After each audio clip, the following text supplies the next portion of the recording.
Israel এবং ইরানের যুদ্ধে কে এগিয়ে রইল, কে পিছিয়ে রইল, কে কতটা ক্ষতির সম্মুখীন হলো, কার ক্ষতি সব থেকে বেশি হলো, কার ক্ষতি কম হলো, এই প্রশ্নটা কিন্তু স্বাভাবিকভাবেই মানুষের মনে জাগছে, কৌতূহল তৈরি হচ্ছে কোন দেশ এগিয়ে রয়েছে। সাম্প্রতিককালে যদি দেখা হয় এই যে ইরান এবং ইসরায়েলের মধ্যে যুদ্ধ, সেক্ষেত্রে ইসরায়েলের প্রতিরক্ষা ব্যবস্থাকে ভেদ করে কোনো দেশের মিসাইল বা অস্ত্র প্রবেশ করতে গুরুতর বেগ পেয়েছে, তেমনটা ক্ষতির সম্মুখীন হয়নি ইসরায়েল সাম্প্রতিককালে যেমনটা হচ্ছে।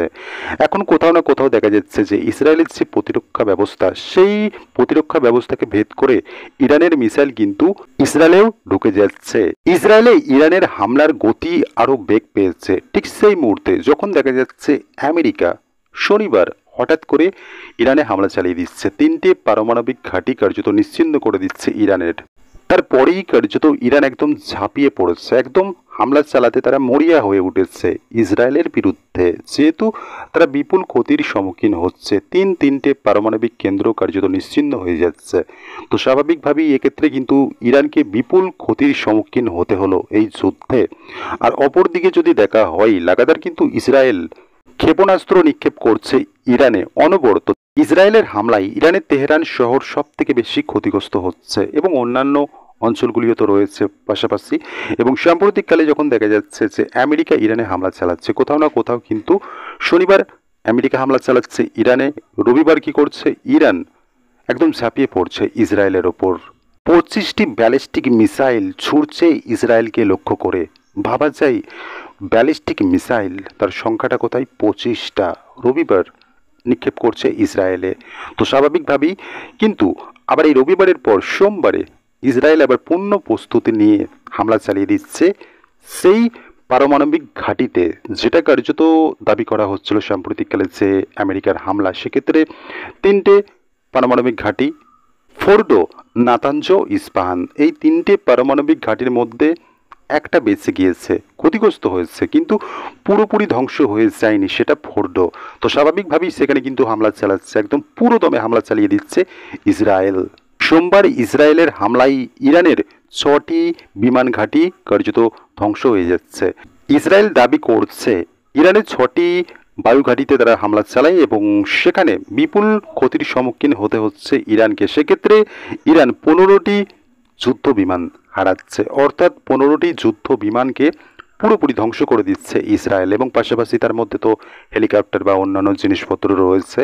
ইসরায়েলের প্রধানমন্ত্রী নেতানিয়াহু কিন্তু একটা জিনিস স্পষ্ট করে দিয়েছেন সাম্প্রতিককালের পরিস্থিতি নিয়ে। তিনি বলছেন যতক্ষণ না পর্যন্ত লক্ষ্য পূরণ হচ্ছে ততক্ষণ পর্যন্ত ইসরায়েল কোনোভাবেই থামবে না। অর্থাৎ লক্ষ্য পূরণ বলতে কি বলতে চাইছেন এক্স্যাক্ট, সেটা কিন্তু নির্দিষ্ট করে না বললেও অনুমান করা যেতে পারে। সাম্প্রতিককালে একটা যে বিষয় সামনে আসছে, ইসরায়েল চাইছে এই যে সাম্প্রতিককালে যে ইরানের মধ্যে একটা রাজনৈতিক মতপার্থক্য রয়েছে, সেই জিনিসটাকে কার্যত ব্যবহার করতে চাইছে।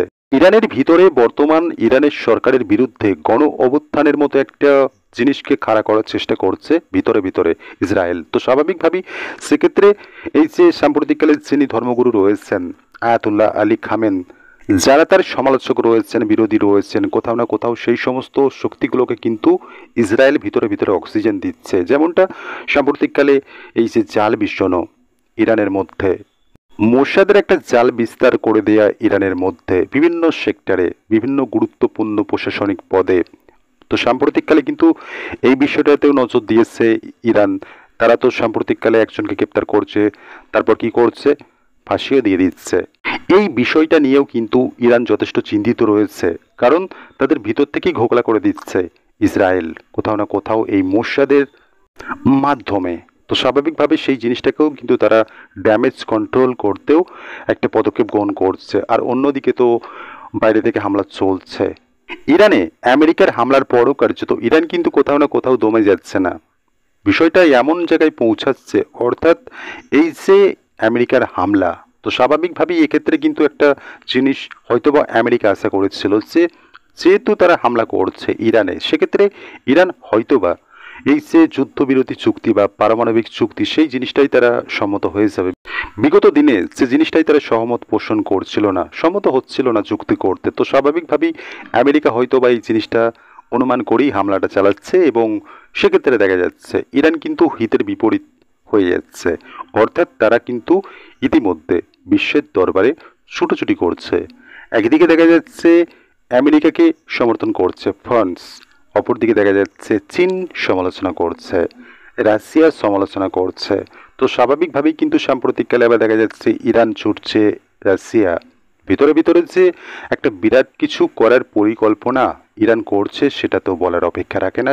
সাম্প্রতিককালে ইরানের স্টেটমেন্টে কিন্তু তেমনটাই সামনে আসছে, তারাও ভিতরে ভিতরে আমেরিকার বিরুদ্ধে কিছু তো করার পরিকল্পনা করছে, যেহেতু তারা ছুটে বেড়াচ্ছে বিভিন্ন দেশে। তো স্বাভাবিকভাবে সেক্ষেত্রে যদি দেখা হয় চীনের সাথে ইরানের একটা সুসম্পর্ক রয়েছে, রাশিয়ার সাথে একটা সুসম্পর্ক রয়েছে, তো স্বাভাবিকভাবেই এই যে চীন এবং রাশিয়া অবশ্যই আমেরিকা বিরুদ্ধ। সেক্ষেত্রে আমেরিকা যখন ইরানে হামলা চালাচ্ছে, চীন এবং রাশিয়ার মিত্র দেশে হামলা চালাচ্ছে, সেক্ষেত্রে ইরান যদি চীন এবং রাশিয়ার কাছে সাহায্য চাই, তারা যে ভিতরে ভিতরে সাহায্য পাবে না, এটা তো না বলা যেতে পারে না।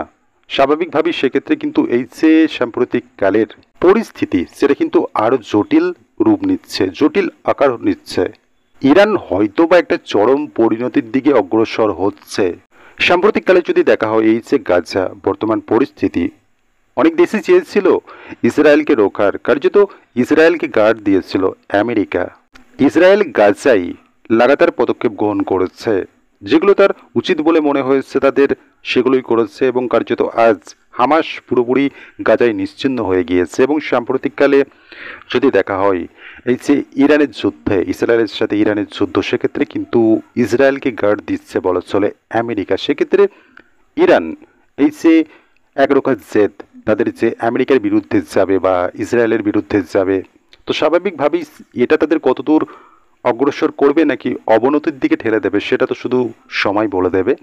সব থেকে বড় কথা হলো ইসরায়েল কিন্তু বলে দিচ্ছে তাদের লক্ষ্য পূরণ না হওয়া পর্যন্ত তারা থামবে না। সেক্ষেত্রে ইসরায়েলের কথার মধ্যে একটা গভীর সারমর্ম রয়েছে।